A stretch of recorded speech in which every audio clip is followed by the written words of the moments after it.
வணக்கம் சார். வணக்கம் Simon sir, ADMK பீரியட்ல அம்மா உணவகம் அப்படின்ற ஒரு ஹோட்டலை வந்து இன்ட்ரடியூஸ் பண்ணியிருந்தாங்க. அந்த டைமில் வந்து அது ரொம்ப அந்த டைமில் இல்லை, இப்போயுமே அங்கே போய் நிறைய பேர் சாப்பிட்றத நானே பார்த்துருக்கேன். நானும் 2-3 தடவை அங்கே சாப்பிட்ருக்கேன். காசு இல்லாத டைமில் அம்மா உணவகம் தான் நமக்கு வந்து மெயினான ஒரு பெரிய இடமா இருந்தது. அது இந்த டிஎம்கே பீரியடில் ஃபுல்லாக கம்மி பண்ணிட்டாங்க, குறைச்சிட்டாங்க. இங்கே கோடம்பாக்கத்துலேயே 2-3 இருந்துச்சு, எல்லாத்தையுமே குறைச்சிட்டாங்க. இப்போது விஜய் அவர்கள் வந்து திரும்ப அதை இது பண்ண போறாரு, மறுசீரமைப்பு பண்ண போறாரு அப்படின்னு சொல்லி நியூஸ் உத்தரவு கொடுத்துட்டாரு. வந்து இந்த மறு உத்தரவு வந்து எப்பயுமே ஒரு கட்சி ஒன்று கொண்டு வந்தா நீங்க சொன்ன மாதிரி அது அடுத்த ஆட்சி வந்துச்சுன்னா அதை வந்து எல்லாத்தையும் எடுத்து போடுறா அப்படின்னு சொல்லிடுவாங்க. பட் இந்த விஷயம் வந்து நல்ல திட்டமா இருக்கவும் அதை வந்து செயல்படுத்துறதுக்கு ரெடியா இருக்காங்க. நிச்சயமா அது ஒரு பிரமாதமான, நீங்களே கூட சொல்லியிருக்கீங்க, சாப்பிட்டுருக்கீங்க, நானும் சாப்பிட்டுருக்கேன். வந்து அது ஒரு கௌரவ குறைச்சல்லாம் ஒன்றும் கிடையாது.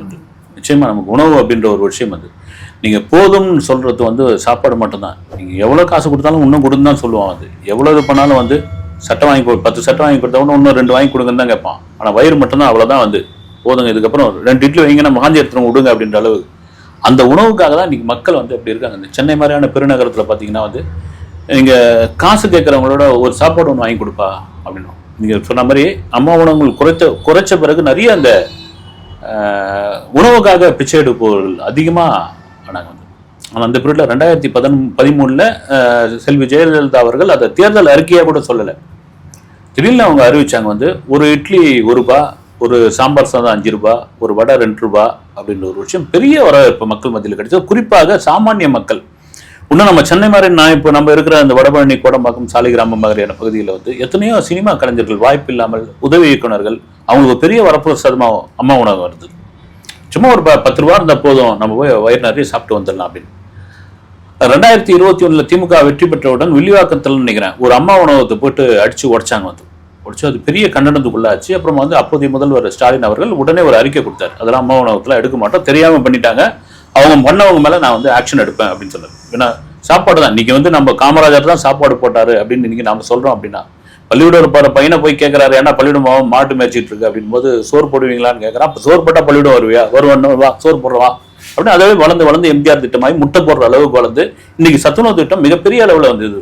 சத்துணவு சாப்பிட்றதுக்காகவே குழந்தைங்க வந்துட்டு இருக்காங்க, பள்ளிக்கூடம் வராங்க, கல்வி கத்துக்கிறாங்க. அப்படின்போது சாமானிய மக்களுக்கு சாப்பாடு ரொம்ப முக்கியமான ஒரு விஷயமா அவங்க கொண்டு வந்தது. நீங்க சொன்ன மாதிரி கடந்த ஆட்சியில் அப்படியே குறைச்சு அம்மா உணவுகளே இல்லாத அளவுக்குலாம் ஆயிடுச்சு. வந்து பல இடங்கள்ல அந்த இதெல்லாம் இல்லாம போயிடுச்சு. அப்புறம் சரியான எங்களுக்கு வந்து அந்த பொருட்கள்லாம் கொடுக்கறது இல்லைங்க அப்படிலாம் சொல்லியிருந்தாங்க. இப்போ மறுபடியும் அது மறுசீரமைப்பு பண்ணியிருக்காருன்னா வரவேற்கக்கூடிய ஒரு விஷயம். சாப்பாடு தான், எம்ஜிஆர் சாப்பாடு போட்டு தான் அந்த ஒரு ஸ்டார் வேல்யூவை பெற்றார். வந்து விஜயும் சாப்பாடு போட்டு தான் அந்த ஸ்டார் வேல்யூவை பெற போகிறார். Okay sir. சார், மினிஸ்ட்ரி வந்து குறைஞ்சது 30 பேராவது இருக்கணும். பட் இப்போ வந்து ரொம்ப கம்மியான நபர்களே இருக்காங்க. அடுத்தடுத்து வந்து அதிமுகலேருந்து பிரிஞ்சு வந்து சேர போகிறாங்க, அவங்களுக்காக தான் வெயிட் பண்ணிட்டு இருக்காங்க அப்படின்ற மாதிரி நிறைய நியூஸ் வருது. முதலமைச்சர் விஜய் அவர்களே 6 மினிஸ்ட்ரி வந்து வச்சிருக்காரு. 6 மினிஸ்ட்ரி அவர் முதலமைச்சராக இருந்து எப்படி பார்க்க போறாரு அப்படின்றது தெரியல. எதனால சார் இந்த குளறுபடி? இன்னும் அடுத்தடுத்து என்ன ஸ்டெப் எடுக்க போறாங்க? இல்லை, குளறுபடி நீங்க சொல்றது கரெக்டான ஒரு விஷயம். 10 நாள் ஆச்சு. நீங்க வந்து மந்திரி இலாக்காவை அமைக்கணும், வந்து மந்திரி சபையை கொண்டு கூட்டணும், வந்து 30 மினிஸ்டர் கண்டிப்பா தேவை. வந்து ஆனால் நீங்கள் சொல்ற மாதிரி இல்லை, வந்து யாருக்காக வெயிட் பண்ணிக்கிட்டு இருக்காங்கன்னு தெரியல. அங்கேருந்து ஒரு 25 பேர் வந்திருக்காங்க. அவங்களுக்கு வந்து மந்திரி பதவி கொடுக்க போகிறாங்களா? ஆல்ரெடி காங்கிரஸ்க்கு வேற 2 பதவி கொடுக்க போகிறாங்கன்னு சொல்லிட்டு இருக்காங்க. இதில் வேற வந்து அதிமுக மந்திரி பதவி நீங்கள் கொடுத்தீங்கன்னா நாங்கள் வந்து அந்த ஆதரவு கொடுத்ததை மறுபரிசீலனை செய்யப்படும்னு திருமாவளவன் அவர்கள் வந்து ஒரு பேட்டி ஒன்று கொடுத்துருக்காரு. இப்படியா போயிட்டு இருக்கும்போது ஏன் இன்னும் அப்படின்னு, ஏன்னா அடுத்த மாதம் பார்த்தீங்கன்னா கவர்னர் உரையுடன் கூட மானிய கோரிக்கை நடக்க போகிறது. அது கண்டிப்பாக வந்து மானியத்தின் மீதுனா ஒவ்வொரு மந்திரியும் வந்து பேசி ஆகணும். என்ன காரணத்துக்காக இவங்க மந்திரி சபையை கூட்டல அப்படின்ற கேள்வி இதுவாக. நீங்கள் சொன்ன மாதிரி முதல்வர் 6 துறையை வச்சிருக்கிறது சரியா அப்படின்னு, ஏன்னா பலு தானே உங்களுக்கு பிரித்து கொடுத்துட்டு அது ஆகிடும். இப்போ நீங்கள் சொன்ன யாருக்காக வெயிட் பண்ணுறாங்க, என்ன காரணம்னு முடிச்சா தெரியல Simon. Okay sir. Sir, north இந்தியாவில் திடீர்னு தளபதி விஜய் அவர்களை வந்து விஜய் தளபதி அவர்களை வந்து ட்ரெண்ட் பண்ணிட்டு இருக்காங்க. எனக்கு தெரிஞ்ச ஒரு சேனல் இருக்கு, அந்த channel full and full Vijay அவர்களை பற்றியே போட்டுருக்காங்க. ஹிந்தியில் பேசுகிறாங்க, நமக்கு புரிய மாட்டேங்குது. அந்த மாதிரி நார்த் இந்தியாவில் திடீர்னு ட்ரெண்ட் ஆகிறது வாய்ப்பு. இந்தியா மட்டும் இல்லை சைமன், வந்து நீங்கள் பார்த்தீங்கன்னா தெரியும், ஒரு ஃபேஸ்புக்கில் விஜய் தளபதினு ஒரு ரீல்ஸ் எடுத்து போட்டிருக்கான். அவன் பார்த்தீங்கன்னா பாகிஸ்தான், இன்னொரு இது வந்து பங்களாதேஷ். இந்த உண்மை நான் எதுக்காக சொல்ல, நேபாள், நீங்கள் என்ன ஸ்ரீலங்கா சொல்லாது, நம்ம தமிழர்கள் தான் இருக்காங்க அங்கே. ஒரு பெரிய இது சொல்லுவானா, ஸ்ரீலங்காவுக்கு வந்து அங்கே பாராளுமன்றத்தில் இருக்கிற எம்பிஏ புகழ்ந்து பேசிட்டாரு, இங்கேயும் வந்து மீட் பண்ணிட்டாரு, சீமானை போட்டு வெளுத்துட்டாரு. ஆனால் நீங்கள் சொன்ன மாதிரி நார்த் முழுக்க வந்து தளபதி விஜய்னு சொல்ல தெரியல பொழுது. எங்கே பார்த்தாலும் விஜய் தளபதினு இது பண்ணிட்டு இருக்காங்க. அது ஒரு என்ன சொல்றது, அது வந்து ஒரு கரிஷ்மாவா, அது என்ன காரணம் தெரியல. வந்து ரத்தன் பண்டிட் அவர்கள் சொன்ன மாதிரி பிஎம் ஆகிறதுக்கு அவருக்கு வாய்ப்பு இருக்கு அப்படின்னாரு. மேபி நடக்கலாங்க, வந்து இன்னமும் நாள் நடக்கலாம். சைமன் வந்து நீங்க ரத்தன் பண்டிட் வந்து நீங்க அவ்வளவு குறைவா இடம் போட்டுறாதீங்க. வந்து ஆமா, திடீர்னு பிரதமருடைய ஆலோசகர் ஆனாலும் ஆயிடலாம். அவர் வந்து அது மேபி நடக்கலாம். நான் சொன்னதெல்லாம் நடக்குதுன்னு வரை பின்னிக்கு வர ஒரு பேட்டி வர கொடுத்துருக்காரு. வந்து நான் சொன்னதெல்லாம் நடக்குது அப்படின்னு சொல்லியிருக்காரு. இருக்கலாம் மேபி. வந்து ஒரு செல்வாக்கு தானே. பொதுவாக சொல்லுவாங்கல்ல, நான் சவுத் இண்டியன்ஸ் வந்து நார்த் இந்தியன்களுக்கு பிடிக்காத மீன் வந்து, இப்போ சவுத் இண்டியன்ல வந்து நடிகையில வந்து பாலிவுட்ல ஏத்துப்பாங்க, நடிகர்ல ஏற்றுக்கவே மாட்டாங்க. வந்து நடிகர்ல வேணாங்க, உங்க ஊர்லயே நடிகன்றவங்க வந்து டைரக்டர்ஸ் போய் டெக்னீஷியன்ஸ், சமூக டெக்னீஷியன்ஸை யூஸ் பண்ணிப்பாங்க. ஆனால் ஒரு ஹீரோ, அந்த ஹீரோ வந்து தென்னிந்தியாவில் மட்டும்தான் தெரியக்கூடிய ஹீரோ அப்படின்னு தெரிஞ்ச பிறகு பார்த்தீங்கன்னா நார்த் எல்லாம் போட்டு ரீல்ஸ் எல்லாம் போட்டு தெரியப்படுத்தக்கூடிய சீன்லாம் போட்டு அமக்கலம் பண்ணிட்டு இருக்காங்க. அது ஒரு எனக்கு தெரிஞ்சு பார்த்தீங்கன்னா அது ஒரு கரிஷ்மா தான். வந்து மேபி அகில இந்திய அதிமுக மாதிரி அகில இந்திய தாவேக்கான்னு நிச்சயமா வந்தாலும் வரலாம். வந்து சார் இந்த மாதிரி தெரிய படங்கள், அது இப்போ ரீசெண்டாக ஒரு 10 வருஷமா ரிலீஸ் ஆன படங்கள் எல்லாமே நார்த் இந்தியாலேயும் ரிலீஸ் ஆயிருக்கு, இந்தியில் டப் பண்ணி ரிலீஸ் பண்ணியிருக்காங்க. பட் அப்பெல்லாம் இல்லாத ஒரு இது வந்து திடீர்னு வர்றதுக்கான காரணம் என்ன? இல்லை, அது எல்லாம் கவனிக்கிறாங்க. ஒரு இப்போ ஒரு 52 வயசு ஒருத்தர் வந்து சிஎம், தமிழக இதில் வந்து சிஎம் வந்திருக்காரு. இப்போ தேர்தல் கருத்து கணிப்புக்கு பிறகு பார்த்தீங்கன்னா NDTV அங்கே உள்ள நேஷனல் ஊடகங்கள் எடுத்து அந்த கருத்து கணிப்பு நடத்துறது எல்லாத்தையும் அங்கே கவனிச்சுட்டு இருக்காங்க. புதுசாக இதுவாக பார்த்தீங்கன்னா யங்ஸ்டர்ஸ் நிறைய கவனிக்க ஆரம்பிக்கிறாங்க. யாரா இவர் அப்படின்னு நம்ம சர்ச் பண்ணுவோம் இல்லைங்களா? நம்ம ஒரு சின்ன விஷயத்த கூட இன்னைக்கு ரொம்ப ஈஸியாகி போச்சு. நீங்க ஏஐலாம் வந்துருச்சு, நீங்க கூகுளில் போயெல்லாம் சர்ச் பண்ண வேணாம். ஏஐ கிட்ட யார்ப்பா இவருன்னு கேட்டால் வந்து சொல்லிட்டு போயிடுவோம். அப்படி இருக்கும் அவங்க தேட ஆரம்பிக்கிறாங்க. வந்து தேட ஆரம்பிச்சா இவர் தான் சரி, இவர் சம்பந்தப்பட்ட படங்கள்லாம் இப்போ நமக்கே ஒரு நடிகர்னு வச்சுங்க, அவர் யாருன்னு சம்பந்தப்பட்ட ஏதாவது சீன்ஸ் இருக்குதான்னு, காட்சி இருக்குதா, இவர் எந்த நடிகர் அப்படி வந்து இந்த என்ன சொல்றது வந்து பொதுவாக இது எல்லா சூப்பர் ஹீரோக்களுக்கும் உள்ள ஒரு விஷயம். எளிய மக்களுக்கு ஒரு துன்பம் அப்படின்னா அங்கே வந்து ஒரு கடவுளா வந்து அந்த மக்களுக்கு பாதுகாக்கிற ஒரு பாதுகாவலனா வந்து அடிச்சு நொறுக்கி தும்சம் பண்ணும்பொழுது அது இந்தியாவில் உள்ள உலகத்தில் உள்ள அத்தனை பேருக்கும் கனெக்ட் ஆகும். அப்படி பார்க்கும்போது ஓ இப்படியாப்பட்ட ஹீரோவா அப்படின்னு சொல்லி அதை தான் கொண்டு நீங்க சொல்ற மாதிரி நிறைய ரீல்ஸ், ஃபேஸ்புக்ல வர அந்த வீடியோஸ் இது பெரிய அளவில் வந்து நார்த்தில் ட்ரெண்ட் ஆகிட்டு இருக்கு. வந்து இதுதான் காரணம். சார் இதில் கான்ட்ரவர்சி என்ன கிளப்புறாங்கன்னா, த ரூட் மீடியா வந்து நார்த் இந்தியாவில் ட்ரெண்ட் பண்ணுறதுக்கு ட்ரை பண்ணுறாங்க. நீங்கள் சொன்ன இந்த பாகிஸ்தான், பங்களாதேஷ், நேபாள் அந்த மாதிரிலேருந்து நிறைய லைக்ஸு, வியூஸ் எல்லாம் வந்திருக்கு. ஆனால் அது வந்து இப்போ நம்ம ஃபேஸ்புக் பே பண்ணோம்னா நமக்கு அந்த மாதிரி வியூஸு, லைக்ஸ் எல்லாம் வரும். அதெல்லாம் எடுத்து பார்த்தோம்னா இந்த மாதிரி மற்ற கண்ட்ரிலேருந்து வரும். அந்த ப்ரொஃபைல் வந்து ஆக்டிவாகவே இருக்காது. அந்த மாதிரி இருந்து வர்றது தான் அப்படின்னு சொல்லியும் கிளப்பி அந்த ப்ரொஃபைல் ஆக்டிவா இருக்காதுன்னு சொல்லிருக்கீங்க. அது மாதிரி உண்டு, காசு கொடுத்து வியூஸ் ஏத்துறது. அது பாத்தீங்கன்னா அப்படியே இருக்கும். அந்த சேனல்ல பாத்தீங்கன்னா பயங்கரமான சப்ஸ்கிரைபர் இருப்பாங்க. வந்து ஒண்ணுமே இருக்காது உள்ள பண்ணீங்கன்னா. அது வந்து நீங்க ஃபேக்கா வச்சு ஒண்ணும் பண்ண முடியாது. அது போய் மக்கள்கிட்டயும் எடுபடாது. நீங்க என்னதான் பணம் கொடுத்து ரூட் மீடியா அந்த மீடியான்னு பண்ணா கூட இதுவாகாது. இது நல்லாவே தெரியுது. டிஃபால்ட்டான்னு சொல்லாமா, டிஃபால்ட்டா கூட அது நடந்துட்டு இருக்குது. மக்கள் மத்தியில எடுபட்டு இருக்குது. இது வந்து பே பண்ணி பண்ற விஷயமா எனக்கு தெரியல. 2029 என்ன சார் பிஎம் போஸ்ட்டுக்கு நிப்பாரா? இல்ல இது வேற பாத்துங்க. இல்ல அவங்க சொல்லுவாங்க இவர் வாய் முகூர்த்தம் பழிக்கிட்டங்க. அவர் மாதிரி அவர் வாய் முகூர்த்தம் பழிக்கிட்டங்க. ஆமா, இப்பதான் சிஎம் ஆயிருக்காரு. 3 வருஷத்துல உடனே இதை ரிசைன் பண்ணிட்டு பிஎம் போஸ்ட்டுக்கு அப்படின்னும் போது கொஞ்சம் யோசிக்கிறோம் சார்.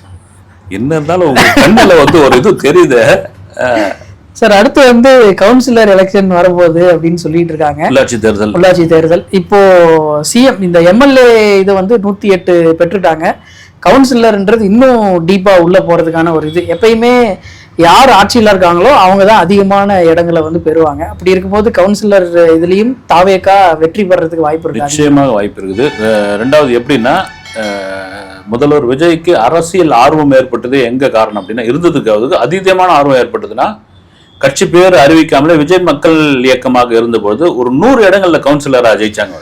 ஆமா ஆமா, அதுதான் அவருக்கு வந்து ஒரு முதல் புள்ளியா வந்தது. வந்து நான் கேள்விப்பட்ட வரைக்கும் ஏன்னா வந்து ஒரு கட்சி பேர் இல்லை, நம்ம வந்து எல்லாரும் வந்து சுயேட்சையில் நின்றுருக்காங்க. விஜய் மக்கள் இயக்கம்னு ஒரு இயக்கமா தான் அங்க பேசப்பட்டது. இதுக்கே 100 கவுன்சில் சாதாரண விஷயம் கிடையாது. அப்படின் போதுதான் ரைட்டு உள்ள அரசியலுக்குள்ள இருக்கும்னா தொடக்கமே அங்கதான். அப்படின் பொழுது இந்த உள்ளாட்சி தேர்தலில் பெருவாரியான வாக்கு கிடைக்கும் என்று நான் நம்புகிறேன். சார் திருச்சி கிழக்குல வந்து யாரு சார் நிக்க போறா? ஒரே கன்ஃபியூஷனா இருக்கு. நிறைய பேர் சொல்றாங்க த்ரிஷா அவர்கள் பேர் கூட உள்ள அடிபடுது. அதாவது த்ரிஷா பேரை சொல்றதுக்காக நீங்க வந்து ஏன் வந்து இவர் நம்ம ஐஏஎஸ் சகாயம் ஐஏஎஸ் இருக்காரு. ஆமா. அப்புறமா பார்த்தீங்கன்னா கூப்பா கிருஷ்ணன் முன்னாள் அமைச்சர் இருக்காரு. ஆமா. அப்புறம் நாஞ்சில் சம்பத் இருக்காரு அவரு. சரி, அவரும் இருக்காரு. அதெல்லாம் விட்டுட்டு நீங்க ஏங்க திரிஷா நிக்கட்டும் என்ன இருக்குது வந்து. அதனால துணை முதல்வர் கன்ஃபார்மா சார்? இருக்கட்டுங்க, முதல்ல எம்எல்ஏ ஆகட்டுங்க, நிக்கட்டுங்க. ஏங்க நின்னா என்னங்க குற்றம் அது? ஜோசியருக்கு பதவி கொடுத்தா ஜோசியர் கொடுத்தாருன்னு நீங்க அவர் தாவேகா நிர்வாகியா பார்க்க மாட்டேறீங்க. திரிஷா வந்து தாவேகாவில் இருக்கிற ஒரு உறுப்பினர்னு வச்சீங்க, நின்னா என்ன குற்றம் வந்து? உடனே திரிஷா நிப்பாங்களா அப்படின்னு ஒரு டவுட் தான் சார். டவுட் கேட்க கூடாதா? என்கிட்ட கேட்டா நான் தாவேகாவில் இருக்கிற ஆட்கள் கிட்ட போய் கேளுங்க, நின்னா தப்பு என்னன்ற. நான் வந்து ரொம்ப சீரியஸான ஒரு விஷயம் அது. நம்ம கிண்டலுக்கு பேசினா கூட அங்க யார் நிக்க போறாங்க அப்படின்ற ஒரு விஷயம். ஏன்னா திடீர்னு வந்து திமுகவில் மாவட்ட செயலாளர்கள், குறிப்பா அன்பில் மகேஷ் அவர்களுடைய தலைமையில் எல்லாம் கூடி முதல்வர் நம்முடைய முன்னாள் முதல்வர் நம்முடைய கட்சியுடைய தலைவரை ஸ்டாலின் அவர்களை மறுபடியும் நிக்க வைப்போம், அது அவர் ஒத்துக்க மாட்டாரு. சரியா இருக்காது வந்து. ஏன்னா எதிர்கட்சி தலைவரா வந்து உதயநிதி ஸ்டாலின் அவர் உட்காந்துட்டாரு. அந்த பக்கம் பாத்தீங்கன்னா தாவேகால எல்லாரும் இளைஞர்கள் கூட்டம், இவரும் வந்து ஒரு இளைஞர், முதல்வரும் ஒரு இளைஞர் வந்து. அப்படின்போது அந்த சட்டமன்ற இதுக்கு அவர் கரெக்டா இருப்பார் எதிர்கட்சி தலைவர். அப்ப ஸ்டாலின் அவர்கள் ஜெயிச்சுட்டாருன்னா அவர் வந்து எதிர்கட்சி தலைவராக உட்கார வேண்டியதா இருக்கும் வந்து. அதனால அதுக்கு வாய்ப்பு ரொம்ப கம்மி இருக்காது. ஜனநாயகன் எப்ப சார் ரிலீஸ் ஆகும்? இதே கேள்விதான். நான் வந்து இதை உங்கள்கிட்ட ஒரு குறைஞ்சது 25 தடவை கேட்டிருப்பேன் சார். இப்போ அப்படின்னு சொல்லி ஒரு 6 மாசத்தை கடத்திட்டாங்க.